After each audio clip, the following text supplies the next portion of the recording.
پھر اس کے گرد بہت محنت سے اپنے کام کو تعمیر کرنا۔ اس کی آواز میں جوش سا بھر گیا تھا۔ پھر اس آئیڈیا کو کامیاب کرنے کے لیے ایک اچھی ٹیم بنانا اور بیچنے سے پہلے اپنی ٹارگٹ آڈینس کا علم ہونا۔ اپنے کام کی کوالٹی اور ویلیوز پہ کبھی سمجھوتا نہ کرنا۔ وہ اسٹیئرنگ وہیل پہ ہاتھ جمائے بولے جا رہا تھا اور وہ انگلیوں پہ گن رہی تھی۔ مگر یہ سب کافی نہیں ہوتا باس۔ بزنس میں ترقی یہاں سے آتی ہے۔ ایک ہاتھ اسٹیئرنگ سے ہٹا کر اپنی پیشانی پہ دستک دی۔ آپ کی پیشانی کے بخت سے۔ کشمالہ نے تعجب سے ابرو اٹھائی۔ یعنی قسمت؟ یعنی قسمت۔ اس نے تائید میں سر ہلایا۔ تم کہہ رہے ہو کہ انسان کی قسمت اس کی محنت سے زیادہ ضروری ہے؟ محنت اور بزنس کی سمجھ بوجھ یہ لازم ہے، لیکن اس کے باوجود بھی ہم فیل ہو جاتے ہیں کیونکہ اس چیز میں ہمارا بخت نہیں ہوتا، لیکن وہ کسی دوسری چیز میں ضرور ہوتا ہے۔ آپ کا اگر بخت ریسٹورانٹ میں نہیں تھا تو شاید وہ کسی اور کام میں ہو۔ اب بتائیں، کیا میں اسسٹنٹ پوزیشن کے لیے ہائر کر لیا گیا ہوں؟ جانتے ہو تم میں اور میرے پرانے ڈرائیور میں فرق کیا ہے؟ وہ میری طرح اسٹریٹ سمارٹ نہیں تھے، وہ اتنا بولتے نہیں تھے، اور چہرہ موڑ کے باہر دیکھنے لگی۔ اس سے بہتر اسسٹنٹ کشمالہ کو نہیں ملنے والا تھا، لیکن ابھی وہ اس بات کا اعتراف نہیں کرنا چاہتی تھی۔ کشمالہ معید مابینہ اور حور جہاں کا گھر مبین منزل کہلاتا تھا۔ شہر کے ایک پوش علاقے میں بنا ایک کنال کا 2 منزلہ گھر جس کی لان میں بوگن ویلیا کے درخت ہر دیوار کے ساتھ اگے تھے۔ گھر کا کوئی کونا گملوں اور بیلوں سے خالی نہ تھا۔ وہ کار سے نکلی اور آنکھیں بند کر کے اپنے گھر کی فضا میں گہرا سانس لیا۔ کہتے ہیں انسان محبت اور سکون کی تلاش میں ساری دنیا کا سفر کرتا ہے، مگر وہ اس کے گھر میں اس کا منتظر ہوتا ہے۔ سلیم گیٹ بند کر کے اس طرف آیا تو اس نے کیف کی طرف اشارہ کیا جو کار ٹرنک سے اس کا سامان نکال رہا تھا۔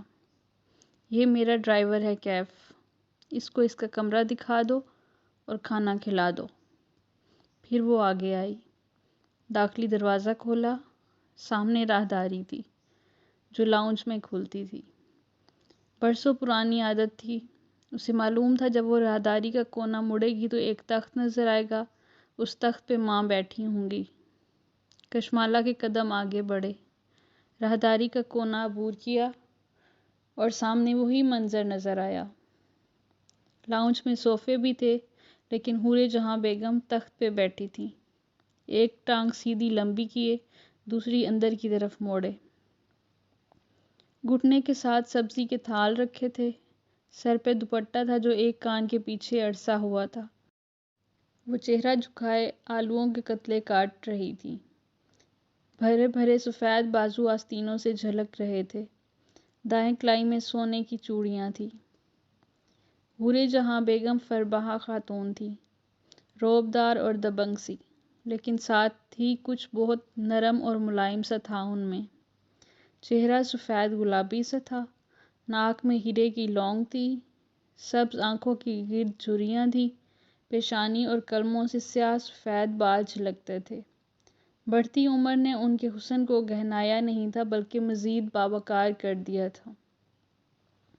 آہٹ پہ انہوں نے سر اٹھا کے دیکھا، چہرہ کھل اٹھا، سبز آنکھوں میں رونق دوڑ گئی۔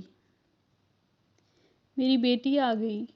چھری ایک طرف رکھی، گھٹنوں پہ ہاتھ رکھ کے پیر نیچے اتارے، پھر پیروں سے زمین پہ جوتے تلاش کیے کہ فربا خاتون تھی، جھک نہیں سکتی تھی، تب تک وہ ان کے قریب آ پہنچی تھی۔ میری پیاری ماں۔ اس نے پرس ایک طرف پھینکا اور جھک کے ان کے گلے سے لگ گئی۔ ماں کافی فربہا تھی، وہ ان کے مقابلے میں دبلی پتلی سی تھی۔ ماں نے اس کا چہرہ دونوں طرف سے چوما، ان کے چہرے پہ اتنی خوشی تھی کہ بیان سے باہر تھی۔ میری بیٹی کیسی ہے؟ اچھا کیا واپس آ گئی۔ اس سے الگ ہو کے اس کا چہرہ دیکھ کے بولی۔ اس زہیر کو تو چھوڑیں اس کو ماں، وہ ماں سے الگ ہو کے نرمی سے بولی۔ پھر دیکھا ساتھ چوکی پہ بخت بھی بیٹھی تھی، وہ جھک کے اس سے بھی ملی۔ بخت بھی ادھیڑ عمر عورت تھی، بالوں میں تیل لگا کے کس کے چوٹی بنائے وہ کانوں میں سنہری بالیاں پہنے ہوئے تھی۔ وہ مالا کو ملی تو بے اختیار دعا دی۔ بخت بھی جب ملتی ایسے ہی دعائیں دیا کرتی تھی۔ بخت بی بی کتنے برسوں سے ان کی ملازمہ تھی، اب تو مالا کو گنتی ہی بھول گئی تھی۔ بس اتنا یاد تھا کہ اس کا شوہر مرا تھا تو وہ 5 بچوں کے ساتھ اس کے سرونٹ کوارٹر میں آئی تھی۔ اب اس کے بچے جوان ہو کے اس آشیانے سے اڑ چکے تھے۔ ایک بیٹا سلیم چوکیدار بھی تھا اور سودا سلف بھی لاتا تھا۔ باقی بیٹیوں کی شادی ہو گئی لیکن بخت بی بی اور ماں کا ساتھ قائم تھا۔ سفر ٹھیک گزرا۔ راستے میں متلی تو نہیں ہوئی؟ وہ ماں کے کندھے سے سر ٹکائے بیٹھی تھی اور وہ اس کے بال کان کے پیچھے اڑس رہی تھی۔ نہیں ماں، ڈرائیور ساتھ لائی ہوں۔ تبھی راہداری میں آہٹ ہوئی۔ ماں نے چونک کے دیکھا۔ کیف ہاتھ میں ٹوکری لیے کھڑا تھا۔ وہ سیدھی ہو کے بیٹھی۔ پلانٹس کہاں رکھوں؟ میاں تم کون اور اندر کیوں چلے آ رہے ہو؟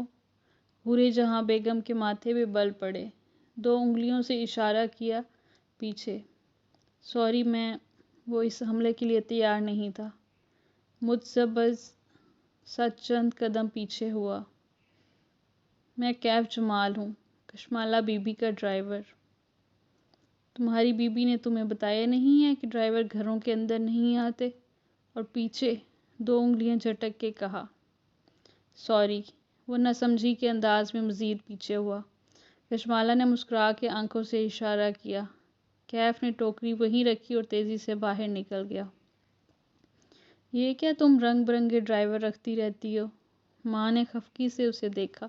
وہ بے اختیار ہنس دی۔ باجی یہ ڈرائیور تو نہیں لگتا۔ بخت بھی لاؤنج کی دیوار گیر کھڑکی کو دیکھ رہی تھی۔ وہاں کیف سلیم کے ساتھ جاتا دکھائی دے رہا تھا۔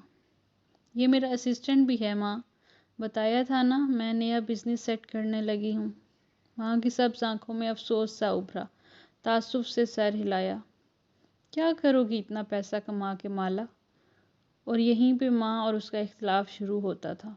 ماں، یہ 21ویں صدی ہے، عورت صرف پیسے کے لیے کام نہیں کرتی، اسے اپنا بھی کچھ چاہیے ہوتا ہے تاکہ اس کی سینٹی برقرار رہے، وہ خود کو گھر کے چولہے میں ضائع نہ کرے، حورِ جہاں بیگم کی طرح۔ ماں کے کان کے پیچھے شرارت سے جھکی۔ ان کی آنکھوں میں خفگی اتری۔ پرے بدتمیز، تمہیں لگتا ہے میں نے خود کو ضائع کیا؟ سر جھٹک کے چھری اٹھا لی اور آلو کے کھٹ کھٹ ٹکڑے کرنے لگی۔ اب پروٹوکول ختم تھا۔ مالا اب پرانی ہو چکی تھی۔ ماں اس سے زیادہ بچوں کو پروٹوکول دینے کی عادی نہیں تھی۔ ضائع نہیں کیے تو کچھ پروڈکٹیو بھی نہیں کیا۔ ماسٹرز ہولڈر تھیں مگر بچوں میں لگی رہیں۔ آپ کا سارا دن اسی فکر میں گزرتا ہے کہ آپ کے بچوں نے کھانا کھایا یا نہیں۔ اب وہ بچے اپنی اپنی زندگیوں میں چلے گئے ہیں۔ اگر کوئی کیریئر یا مشغلہ اپنایا ہوتا تو آج فراغت میں آپ کے پاس کچھ کرنے کو ہوتا۔ آپ اب بھی سبزی کاٹ رہی ہیں جو بخت بھی کاٹ سکتی ہے۔ یہی فرق ہے آپ کی اور ہماری جنریشن میں۔ آپ چولہے سے نہیں نکلتی اور ہم دنیا فتح کرنا چاہتے ہیں۔ بختو، اپنی مالا بی بی کو بتاؤ کہ ہر انسان دنیا میں اپنا کردار ادا کرنے آتا ہے۔ کسی کا کردار دنیا فتح کرنا ہوتا ہے اور کسی کا اس فاتحہ کی تربیت کرنا۔ مگر مالا مسکرا کے شانے اچکا کے اٹھ گئی۔ اگر آپ نے 30 سال پہلے کوئی بزنس شروع کیا ہوتا تو آج آپ بھی ایک بزنس وومن ہوتی، کبیرہ تائی کی طرح۔ ماں نے اپنی چپل کی تلاش میں پیر زمین پہ مارا۔ وہ ہنستی ہوئی بیگ اٹھا کے اپنے کمرے کی طرف چلی گئی۔ ماں خفگی سے بڑبڑاتے ہوئے سبزی کی طرف متوجہ ہو گئی۔ کبیرہ تائی ہماری کہانی کا ایک اہم کردار ہے۔ وہ ابا کے فرسٹ کزن کی بیوی تھی، ایک خوبصورت، دولت مند اور بااثر خاتون۔ اس کے علاوہ جن خصلتوں سے وہ پہچانی جاتی تھی ان میں تکبر، بدزبانی اور منافقت سر فہرست تھی۔ بھری محفلوں میں دوسروں کا مذاق اڑانا تو لازم تھا، کسی کی بدصورتی تو کسی کی غربت کا مذاق۔ خود حسین تھی، رئیس تھی، رشتہ دار ان کے گرد منڈلاتے تھے۔ بیٹے والے ان کی بیٹی کی وجہ سے اور بیٹی والے ان کے اس بیٹے میں دلچسپی رکھتے تھے جو ماں کی طرح مغرور مشہور تھا۔ اتنا مغرور کہ وہ کبھی پاکستان نہیں آیا تھا، نہ اپنے رشتہ داروں سے ملا تھا۔ ان کا بیٹا جب 3-4 برس کا تھا تب وہ لوگ انگلینڈ شفٹ ہو گئے تھے۔ کئی برس بعد ان کی فیملی خود تو پاکستان سیٹل ہو گئی، لیکن ان کا بیٹا لوٹ کے نہیں آیا۔ نہ اسے کبھی کسی نے دیکھا، نہ کوئی اس سے ملا۔ بس کبیرہ تائی تھی جو ہر محفل میں بیٹھ کے اپنے بیٹے کی کامیابی اور وجاہت کے قصے سنایا کرتی تھیں۔ اپنے بیٹے پہ ان کو بہت ہی مان تھا۔ ماہی کا کہنا تھا کہ ان کا بیٹا بھی انہی کی طرح ہوگا، سائیکو کیس۔ کبیرہ تائی کو کوئی نفسیاتی عارضہ بھی تھا۔ وہ لوگوں کو اپنے گرد جمع کر کے تسکین محسوس کرتی تھی۔ کسی بھی رشتہ دار کے گھر خوشی غمی ہوتی تو فوراً پہنچ جاتی، مہنگے گفٹس، بھاری سلامیاں، پھر اس رشتہ دار کے گھر بیٹھ کے باقی خاندان کا مذاق اڑاتی۔ سارے خاندان میں اگر کبیرہ کی کسی سے نہیں بنتی تھی تو وہ حور جہاں بیگم تھی۔ ماں جب بیاہ کے اس خاندان میں آئی تو کبیرہ نے ان کو بھی اپنی دولت سے دبانے کی کوشش کی، لیکن حور جہاں ان عورتوں میں سے نہیں تھی جن کو اپنی کوئی آواز نہیں ہوتی، یا وہ کسی کی دولت سے متاثر ہو کر اپنی آواز کھو دیتی ہیں۔ حور جہاں اپنے آپ میں کافی تھی، حسین بھی تھی اور پڑھی لکھی بھی۔ ان کو کسی قسم کا احساس کمتری نہ تھا۔ پہلی دفعہ جب بھری محفل میں انہوں نے کبیرہ کو کسی کا مذاق اڑاتے اور خاندان والوں کو مسکرا کے سنتے دیکھا تو ٹوک دیا، دیکھو کبیرہ، سب کی صورتیں شکلیں اللہ نے بنائی ہیں۔ جو خوبصورت ہیں ان کی خوبصورتی ہی ان کا امتحان ہوتا ہے۔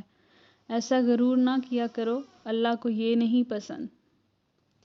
ایسا کئی موقعوں پہ ہوا، یہاں تک کہ ایک محفل میں جب کبیرہ اپنی نند کا ذکر کرتے ہوئے کچھ کہنے لگی تو حور جہاں یہ کہتے ہوئے اٹھ گئی کہ میں ایسی محفل میں نہیں بیٹھوں گی جہاں کسی کا مذاق اڑایا جائے، میں نے اللہ کو جواب دینا ہے۔ محفل میں دوسرے لوگ بھی دبی دبی آواز میں بولنے لگے، آہستہ آہستہ سب تتر بتر گئے۔ وہ کبیرہ جس کے آگے سارا خاندان بچ جاتا تھا، اس کو چارسدہ کے عام سے گھرانے کی ہاؤس وائف ٹوک کے اٹھ گئی تھی۔ کبیرہ بیگم کی ایسی توہین کسی نے کبھی نہیں کی تھی۔ معید کا کہنا تھا کہ یہ اتنی بڑی بات نہیں تھی، لیکن کبیرہ تھوڑی سائیکو بھی تھی۔ ایسے لوگوں کو ہمیشہ ایک ویلن کی تلاش ہوتی ہے جس کو وہ اپنی بے سکونی کے لیے الزام دے۔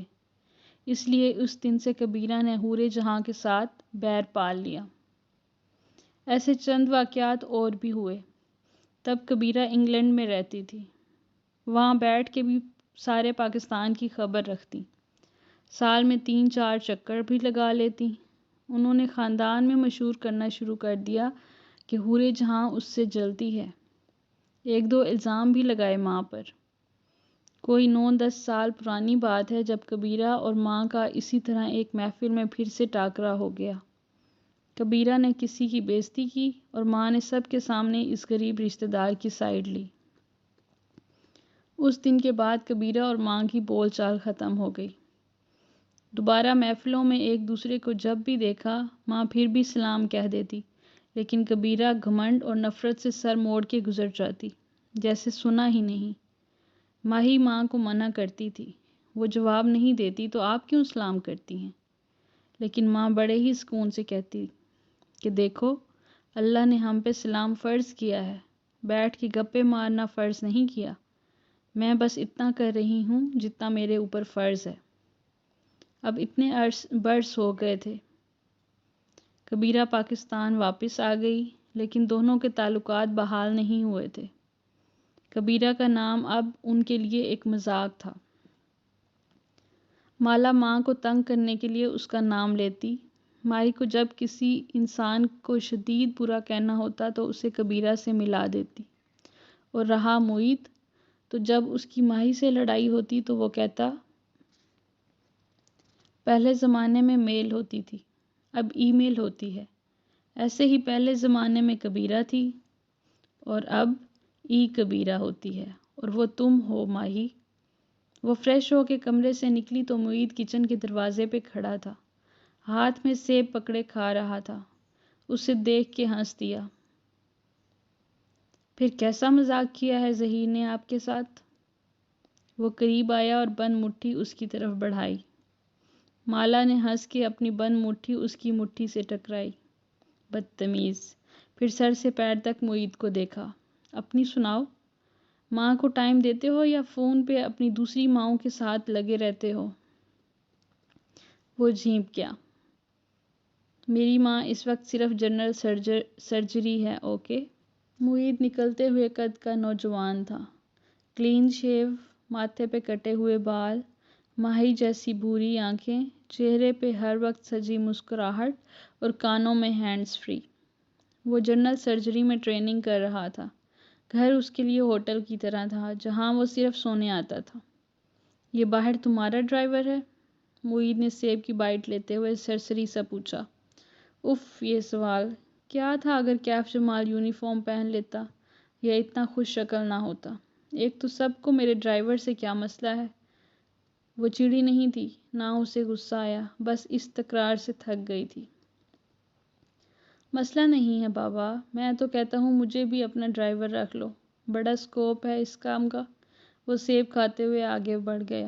اس کے پاس گھر والوں کے لیے بس اتنا وقت ہوتا تھا۔ وہ واپس کمرے میں آ گئی، کیونکہ لاؤنج میں بیٹھی ماں اور بخت بی کی سرگوشیاں صاف سنائی دے رہی تھی۔ باجی، مالا بی بی کی شادی کر دیں۔ پہلے تو ان کے سر پہ ریسٹورانٹ سوار تھا، شکر ہے وہ قصہ ختم ہوا۔ اسے ہنسی آ گئی۔ بخت بی کو اس کی ٹریجڈی میں بھی امید کی کرن نظر آئی تھی۔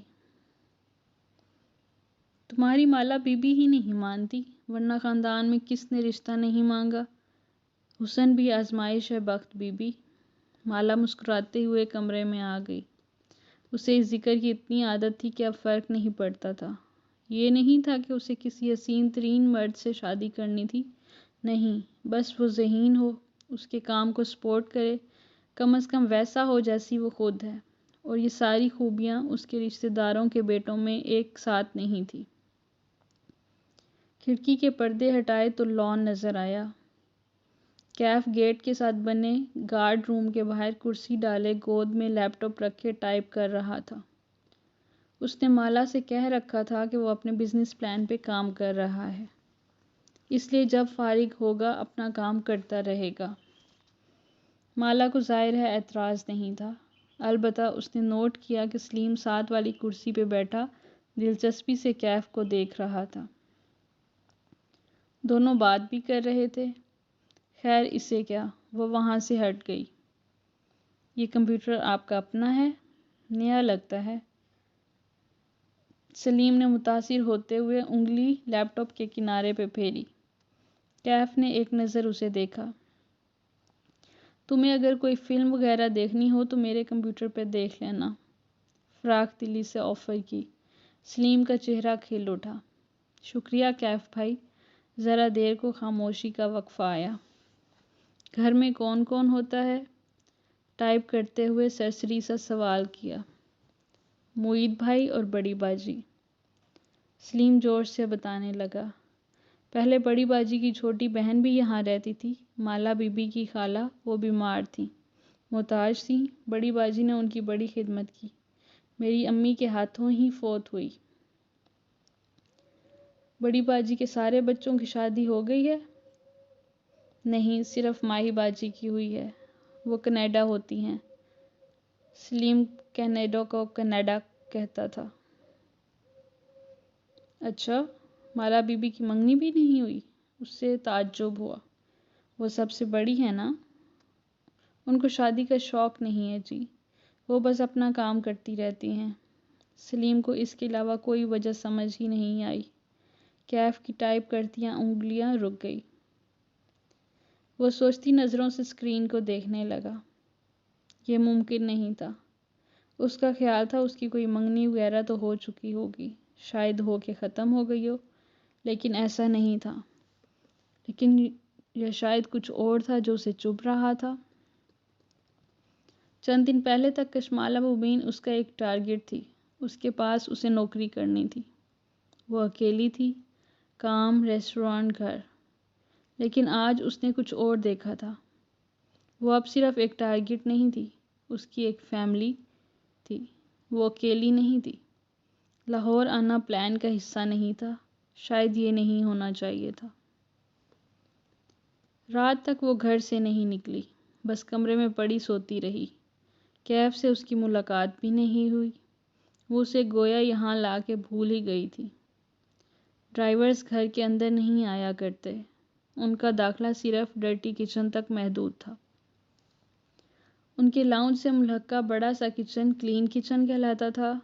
کلین کچن سے ایک دروازہ چھوٹے سے ڈرٹی کچن میں کھلتا تھا اور ڈرٹی کچن سے ایک دروازہ باہر کی طرف، تاکہ ملازم یعنی سلیم باہر سے ہی ڈرٹی کچن میں آئے اور اپنا ناشتہ چائے وغیرہ بنا کے وہیں سے رخصت ہو جائے۔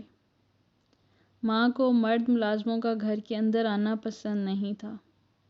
کھانا البتہ سب کو ماں خود بناتی تھی۔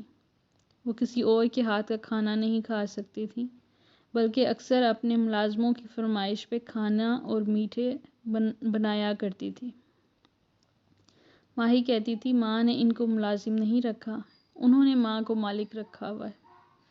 بخت بھی اور سلیم کا کمرہ بیسمنٹ میں تھا۔ بیسمنٹ کی سیڑھیاں گھر کے باہر سے تھیں تاکہ ملازموں سے پرائیویسی رہے۔ انہوں نے کیف کو بھی بیسمنٹ میں ایک کمرہ دے دیا تھا، جسے اس نے چپ چاپ قبول کر لیا۔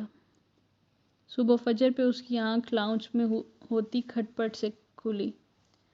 اسے معلوم تھا یہ ماں ہوں گی۔ ماں فجر خوب شور کے ساتھ پڑھا کرتی تھی تاکہ ان کے بچوں کی نیند ایسے خراب ہو کہ وہ دوبارہ سو نہ سکیں۔ اسلام آباد میں نمازیں اوپر ہو جایا کرتی تھی، لیکن لاہور میں مجال تھی کہ ایسا ہو۔ وہ نماز پڑھ کے جائے نماز پہ بیٹھی اور سوچا کہ کیا دعا مانگے۔ اسے اس وقت سب سے زیادہ کیا چاہیے تھا؟ نیا بزنس، وہ دوبارہ سے برسر روزگار ہو جائے، اپنے پیروں پہ کھڑی ہو جائے اور اب سے کوئی مرد اسے زہیر کی طرح دھوکہ نہ دے سکے۔ دعا مانگ کے وہ اٹھی اور جمائی لیتے ہوئے کھڑکی کے سامنے آئی تو رک گئی۔ اندھیر لان میں گارڈ روم کے سامنے وہ گھاس پہ جائے نماز ڈالے دو زانوں بیٹھا تھا۔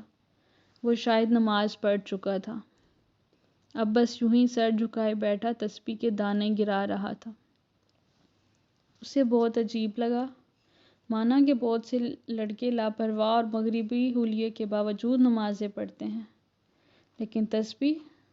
اسے نہیں یاد اس نے کبھی کسی نوجوان کے ہاتھ میں تسبیح پکڑے دیکھا ہو۔ وہ خود بھی تسبیحوں کی عادی نہیں تھی، وقت ہی نہیں ملتا تھا۔ کیف جمال تسبیح پڑھتا تھا، عجیب بات تھی۔ صبح بخت بھی جب اس کے کمرے میں کافی لائی تو اسے حیرت ہوئی۔ آپ کو کب سے کافی بنانی آ گئی؟ اس موئے ڈرائیور نے بنائی ہے۔ میں نے اسے چائے کی چیزیں پکڑائی تو بابو آگے سے بولا، میں چائے نہیں پیتا، مجھے کافی میکر دو۔ پھر خود ہی کچن سے معید بھائی کا پرانا کافی میکر ڈھونڈ لایا اور سیٹ کر دیا۔ بازار سے موٹے بیجوں والے ڈبے بھی لے آیا اور ساتھ یہ بھی مجھے پکڑا دی کہ میری بیوی یہی پیتی ہیں۔ وہ ہنسی۔ مبین منزل کو پہلی دفعہ ایسا رنگ برنگا ملازم ملا تھا۔ بخت بی بی سے ہضم نہیں ہو رہا تھا۔ چھوٹی باجی، اس لڑکے کو ذرا فاصلے پہ رکھیو، مجھے یہ وارداتیہ لگتا ہے۔ اچھا بخت بھی، اب جائیں اور کیف سے کہیں تیار رہے، اس نے مجھے سیلون لے کے جانا ہے۔ شام میں عزا کے نکاح کا فنکشن تھا اور صد شکر اس کے چہرے پہ ایک بھی پمپل نہیں تھا، ورنہ عموماً کسی فنکشن سے پہلے ہی یہ پمپل حاضری دیا کرتے تھے۔ اس نے گھڑی دیکھی، ابھی فیشل کروا لے تو شام تک اس کا اثر آنے لگے گا۔ وہ باہر آئی تو کیف گارڈ روم کے باہر کرسی پہ بیٹھا تھا۔ ہاتھ میں اسکیچ بک تھی اور وہ پینسل سے اس پہ کچھ کر رہا تھا۔ اسے دیکھ کے کھڑا ہو گیا، اسکیچ بک پیچھے کر لی۔ آج جینز پہ سفید ٹی شرٹ پہن رکھی تھی، پیروں میں جوگرز تھے اور چہرے کی ہلکی بڑی شیو ویسی ہی تھی۔ کیا کر رہے ہو؟ وہ اس کے اسکیچ بک کو دیکھتے ہوئے قریب چلی آئی۔ پرس کوہنی پہ ٹانگے، بال کیچر میں باندھے، وہ آنکھوں سے سیاہ چشمہ لگائے ہوئے تھی۔ کیف کے چہرے پہ جھیپ جانے کا تاثر ابھرا، رخسار ہلکے سے گلابی ہوئے، شاید دھوپ کے باعث ایسا لگا تھا۔ یوں ہی فارغ وقت میں اسکیچز بناتا ہوں۔ کیا بنا رہے ہو دکھاؤ؟ وہ دوستانہ لہجے میں کہتی اس کے عین سامنے آ کھڑی ہوئی۔ اب وہ دونوں دھوپ میں تھے، چھاؤں پیچھے رہ گئی تھی۔ کیف نے اسکیچ بک کھول کے اس کے سامنے کی، صفحے پلٹائے۔ اس پہ موٹر بائیک کا سیاہ سفید اسکیچ بنا تھا۔ تمہیں موٹر بائیکس پسند ہیں؟ بہت زیادہ۔ وہ تھوڑا شرمندہ نظر آ رہا تھا۔ مالا نے غور سے اسکیچ کو دیکھا۔ یہ ہیوی بائیک ہے، کافی مہنگی ہوتی ہے۔ اگر تم اپنا نیا بزنس اس لیے شروع کرنا چاہتے ہو کہ ایک دن تم یہ بائیک خرید سکو تو یہ ایک غلط اپروچ ہے۔ نرمی سے تنبیہ کی۔ اسے سمجھ میں آ گیا تھا کہ وہ نوجوان قرضوں کا شکار کیوں تھا۔ مہنگی بائیکس کا شوق، مہنگا لیپ ٹاپ، قیمتی فوٹوگرافی آلات امپورٹ کروانا۔ وہ اپنی بساط سے اونچی جست لگانا چاہتا تھا اور ایسے میں زمین اس کے قدموں تلے سے نکل جاتی تھی۔ کیف نے جواب نہیں دیا، کار کی طرف بڑھ گیا، جیسے وہ اس کی بات سے اتفاق نہیں کرتا تھا۔ وہ خاموشی سے ڈرائیو کر رہا تھا جب سفورہ کی کال آنے لگی۔ کیف کیسا کام کر رہا ہے؟ تم اس سے مطمئن ہو نا؟ مالا کا فون کار سے کنیکٹڈ تھا۔ آواز خود بخود سپیکرز پہ گونجنے لگی۔ ہاں، کیف اچھا کام کر رہا ہے، کافی سمارٹ اور سمجھدار ہے، ساتھ ہی اپنے نئے بزنس پلان کو بھی وقت دیتا ہے۔ وہ سادگی سے کہتے ہوئے باہر دیکھ رہی تھی۔ وہ ان لوگوں میں سے نہیں تھی جو کسی کو اس کے سامنے اس لیے نہیں سراہتے کہ وہ سر نہ چڑھ جائیں۔ جو سچ ہوا ہے اسے کہہ دینا چاہیے۔ سمارٹ ہوتا تو اب تک کامیاب ہو چکا ہوتا۔ اس کے لیے اچھا ہے کہ تمہارے پاس ہی جاب کرتا رہے، ورنہ اس کا اپنا کام کبھی کامیاب نہیں ہونا۔ اور ہاں، بس یہ دھیان کرنا کہ وہ تم سے ایکسٹرا پیسے ویسے نہ لے۔ تھوڑا سا لالچی بھی ہے میرا کزن، ہے نا؟ مجھے اس کا پتہ ہے۔ سفورہ اتنا تیز تیز بولے جا رہی تھی کہ اسے اسپیکر آف کرنے کا موقع ہی نہیں ملا۔ بے اختیار کیف کے کندھے کی پشت کو دیکھا۔ وہ خاموشی سے ڈرائیو کر رہا تھا۔ ہے کہاں وہ؟ ذرا بات کراؤ میری۔ سفورہ اپنے تئیں ایک اچھی دوست ہونے کا ثبوت دے رہی تھی۔ کیف نے ایک ہاتھ ہلا کے نفی کا اشارہ کر دیا۔ کہا کچھ نہیں، چونکہ بیک مرر اوپر کی طرف تھا اور اس کا چہرہ نہیں دیکھ سکتی تھی۔ ابھی وہ مصروف ہے، تم بعد میں اسے خود کال کر لینا۔ کال بند ہونے کے بعد بھی کار میں ایک عجیب سی ٹینشن پھیل گئی۔ اس کو معلوم نہیں تھا کہ تم سن رہے ہو۔ وہ کچھ غلط نہیں کہہ رہی تھی۔ کیف شمال ایک لوزر ہے اور رہے گا۔ اس کا لہجہ اسپاٹ تھا۔ جان میکسویل کہتا ہے، تم پیسے سے نہیں جیت سکتے، اس کو کمانے پہ فوکس کرو تو مادیت پرست کہلاؤ گے۔ کمانا چاہو اور نہ کما سکو تو لوزر ہو۔ بہت کما کے خرچ نہ کرو تو کنجوس ہو، اور اگر کما کے خرچ کرتے رہو تو فضول خرچ ہو، اور اگر کمانے کی فکر نہ کرو تو تم ان ایمبیشیس ہو۔ اگر بڑھاپے تک بہت سے پیسے کے مالک ہو تو تم بے وقوف ہو کہ اس پیسے کو قبر میں لے کے جانا چاہ رہے تھے۔ پھر کیا کرنا چاہیے پیسے کے ساتھ؟ پیسے سے جیتنے کا بس ایک ہی طریقہ ہے باس، اس کو مٹھی میں نہیں دبا لینا بلکہ ڈھیلی گرفت کے ساتھ اس کو پکڑنا ہے، اور پھر کھلے دل سے اس کو قابل قدر چیزوں کو حاصل کرنے پہ صرف کرنا ہے۔ ذرا وقفے سے بولا، آپ سے ایک درخواست ہے، دوبارہ ان کی کال آئے تو مجھ سے بات مت کرائیے گا۔ ان کا میرے اوپر احسان ہے، میں نہیں چاہتا کہ آپ کے سامنے ان کو کچھ ایسا بول دوں جس پہ مجھے بعد میں شرمندگی ہو۔ ساری بات ہی ختم ہو گئی۔ سیلون ایک کمرشل بلاک کی 2 منزلوں پہ پھیلا تھا۔ تیسری اور چوتھی منزل پہ کوئی جم تھا۔ وہ اترنے لگی تو کیف نے پوچھا کہ کیا وہ اسے اندر دروازے تک چھوڑنے آئے، مگر کشمالہ نے منع کر دیا۔ سیلون اس کی کزن کا تھا۔ یوں ہی اس نوجوان کو ساتھ دیکھ کے باتیں بندی۔ اسے وہاں 2 گھنٹے لگ گئے۔ جب وہ واپسی پہ لفٹ میں سوار ہوئی تو اندر کوئی اور بھی تھا، ایک ہٹا کٹا سا آدمی جو اس کی طرف پہلو کیے کھڑا تھا۔ وہ نظر انداز کر کے اندر آئی اور گراؤنڈ فلور کا بٹن دبایا۔ جو کچھ ہوا ایک لمحے میں ہوا۔ کسی نے اس پہ پیچھے سے حملہ کیا۔ وہ اوندھے منہ سے نیچے گری۔ سر کے پچھلے حصے میں درد کی شدید لہر اٹھی۔ آنکھوں کے آگے اندھیرا چھا گیا۔ باس، باس، کشمالا نے آنکھیں کھولی۔ بصارت کے آگے اب بھی دھند تھی۔ اس نے پلکیں جھپکائی۔ وہ لفٹ کے فرش پہ چہرے کے بل گری ہوئی تھی۔ اس کے سامنے وہ پنجوں کے بل بیٹھا اسے پکار رہا تھا۔ وہ بدک ہتھیلی کے بل اٹھی، پھر چونک کے ادھر ادھر دیکھا۔ لفٹ کا دروازہ کھلا ہوا تھا۔ وہ گراؤنڈ فلور تھا۔ باوردی گارڈ باہر کی طرف کھڑا تھا اور کیف اس کے سامنے بیٹھا تھا۔ آپ ٹھیک ہیں؟ وہ فکرمندی سے پوچھ رہا تھا۔ اس کا ہاتھ بے اختیار سر کے پچھلے حصے کی طرف گیا۔ درد کی ٹیس ابھی تک اٹھ رہی تھی۔ کیا ہوا مجھے؟ اس نے الجھن سے ادھر ادھر دیکھا۔ لفٹ نیچے آئی تو آپ اندر بے ہوش تھی۔ گارڈ کو معلوم تھا کہ آپ کس کار سے نکلی تھی، اس لیے وہ مجھے بلا لایا۔ آپ کی طبیعت ٹھیک ہے؟ ہاں میں ٹھیک ہوں۔ چلو۔ وہ تکلیف برداشت کرتے ہوئے اٹھنے لگی۔ مگر ہوا کیا تھا؟ وہ تشویش سے اسے دیکھ رہا تھا۔ چلو نا۔ اس سے پہلے کہ لوگ جمع ہوتے وہ اٹھ کھڑی ہوئی۔ سر گھوم رہا تھا لیکن وہ بظاہر خود کو سنبھالے قدم اٹھانے لگی۔ پرس مجھے دیں۔ اس نے نرمی سے اس کے ہاتھ سے پرس لے لیا۔ پھر وہ گارڈ کے سامنے رکا۔ بٹوے سے 500 کا نوٹ نکال کے اسے تھمایا اور اس کا شکریہ ادا کیا اور کشمالا کے پیچھے چل دیا۔ کسی نے گارڈ کو روک کے پوچھا کہ کیا ہوا تھا۔